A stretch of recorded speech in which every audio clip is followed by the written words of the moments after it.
Hello, my name is Arif Irfanullah, and in this brief clip, I will share some advice on preparing for the Level 2 exam. First, I want to talk to you about some recent news related to the December 2020 exam. As you might know, 37 test locations have been closed due to pandemic restrictions, and this is out of a total of 193 locations. If you are registered at one of these 37 test centers, then that is unfortunate because you will not be able to sit the exam in December 2020.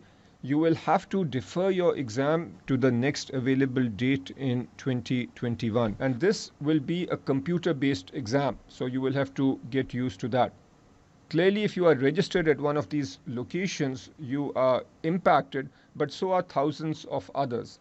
The point to remember though is that this is being done for your health and safety, and I do hope and pray that things work out well for you as well as all others who are impacted by this situation. In any case, do check your email and visit the website to see if you are impacted.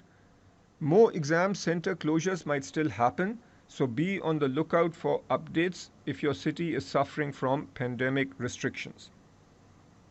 If you are preparing with IFT, then don't worry. We will provide you access to all your study materials till you are able to sit the exam. Wishing you and your family the best of health. Now, if you are sitting the exam in December, my first advice to you is about your schedule. It is currently early October. Your exam is in early December. And you need to have a well-defined schedule between now and your exam day. If you started your studies early, by this stage you have probably completed most of the topics. I would strongly recommend that you try and wrap up all the topics by mid-October or by late October. This will give you approximately 6 weeks for your final review and revision. Now, on the other hand, if you started late, and you are struggling right now, you still need to have a schedule. In that case, I would say that you try and wrap up at least 2 to 3 weeks before the exam date. The next point has to do with practice. Make sure that you do the practice problems in the curriculum. These are the questions at the end of every reading, and also work through the examples in the curriculum. Here, I want to point out that not all examples are created equal. There are some examples in the curriculum that have an exam type format. In other words, there is a case and then we have multiple choice questions. Make sure that you do those examples. There are other examples that are long-winded and are not in a multiple choice format. Do those examples if you have time. I also recommend that you take advantage of the IFT Level 2 High Yield course.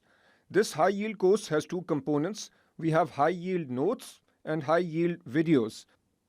The notes cover the most important points from every reading in a few pages, and in the videos I am basically reading the notes and providing brief explanations where needed. There are two major advantages of this high yield course. The first advantage has to do with the fact that you are probably forgetting material that you studied a few months earlier. Now, through the high yield notes, you can quickly revise the topics that you studied a month ago or 2 months ago. The other scenario is where you started your studies late and you don't really have time to read the full curriculum, or you might not have time to go over our detailed notes and videos. In that case, your best bet at this stage is to go over the high yield material, because with the high yield notes and videos, we cover the most important concepts in a very short amount of time.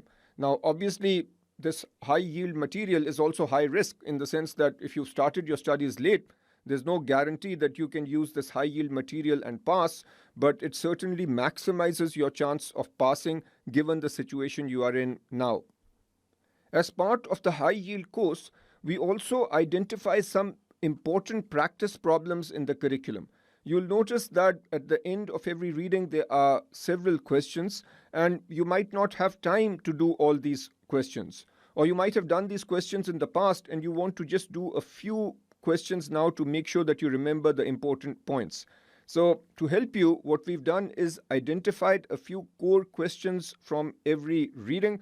We recommend that you do all questions, but if you don't have much time, then at least do the core or the important questions that we have highlighted for you. So, that is it for now. I plan to share some more advice at the start of next month.